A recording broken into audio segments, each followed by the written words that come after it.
সল্টলেকের যুবক সংঘ আদি এবারে তাদের গণেশ পুজো ১৬তম বর্ষে পদার্পণ করলো। এবারে তাদের থিম বাংলা আমার মা। ফিতে কেটে প্রদীপ জ্বালিয়ে পুজোর উদ্বোধন করা হয়। সেখানে উপস্থিত ছিলেন বিশিষ্ট ব্যক্তিরা, ছিলেন চিত্র পরিচালক গৌতম ঘোষ, এছাড়া উপস্থিত ছিলেন কলকাতার মেয়র ফিরহাদ হাকিম। এবারে আমরা শুনবো কলকাতার মেয়র ফিরহাদ হাকিম কি বলছেন, শুনুন। বাংলা ভাষার সাথেও ধর্মের কোনো যোগ নেই।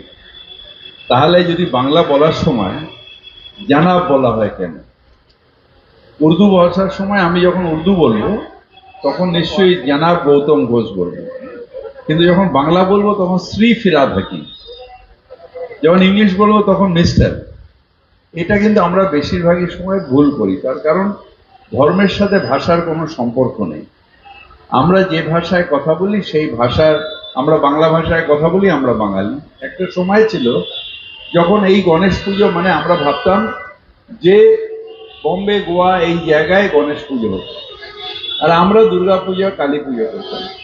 কিন্তু এখন এক্সচেঞ্জ অফ কালচার হওয়ার সাথে সাথে আমাদের এই আস্থার উপরেও কিন্তু এক্সচেঞ্জ, প্রচুর গণেশ পুজো এখন এখানে হচ্ছে, এখান থেকে অনেক পুজো, দুর্গা পুজো ওখানে হচ্ছে, দিল্লিতে হচ্ছে।